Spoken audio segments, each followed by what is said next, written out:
There's a version of slavery that never needed chains. All it needed was a ledger. Picture a small American town in the early 1900s. Every house belongs to one company. Every job belongs to one company. And every dollar you earn belongs to that same company before you've even spent it. This wasn't a metaphor.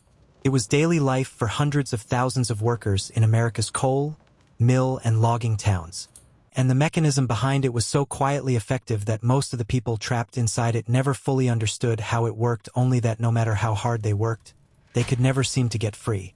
Here's how it functioned. Workers in these towns were often paid not in ordinary currency, but in company scrip, private tokens or paper that looked like money but functioned nothing like it. Scrip could not be spent at a bank, could not be saved, invested, or sent home to family in another state. It worked in exactly one place, the company store owned by the same company that issued it. And the company store did not compete with anyone. There was nowhere else to shop. So prices were set exactly as high as the company wished, often 30, 40, even 50% above what the same goods cost in a regular town just a few miles away. Rent for company-owned housing was deducted automatically from each paycheck before the worker ever saw a cent. Add store credit extended during hard weeks, and a strange thing began to happen in the ledgers. Workers weren't just failing to save money. Many were falling behind, ending each pay period owing more than they'd earned. This is the detail that should stop you cold. The debt wasn't a failure of the system. It was the system working exactly as designed. A worker with no debt is a worker with options.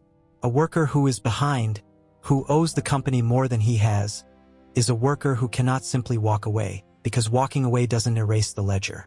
It just leaves a debt unpaid, in a company town, in front of a company-friendly court. And that's precisely what happened to those who tried to leave. In many documented cases, workers attempting to quit while owing store debt were pursued through local courts, sued, sometimes even prosecuted for breach of contract or unpaid debt. The very system that had made repayment nearly impossible now used that impossibility as a legal weapon to keep them in place. There's a reason the old folk song about this life became so enduring. I owe my soul to the company store. It wasn't poetic exaggeration. For a great many workers, it was closer to an accounting statement. Now, it's worth being fair here. Not every company town operated this way. Some paid honest wages and ran their stores at reasonable prices, especially in genuinely remote areas where no alternative existed. But the exploitative version was common enough and consistent enough across regions that historians consider it one of the defining economic control mechanisms of industrial-era labor. Here's why this story matters far beyond a history lesson. The exact same architecture debt structured to be nearly impossible to fully escape is still very much alive today. Payday lenders that roll over impossibly short repayment windows into compounding fees. Certain gig economy vehicle leases that quietly ensure a driver never quite finishes paying off the car they're driving for the platform.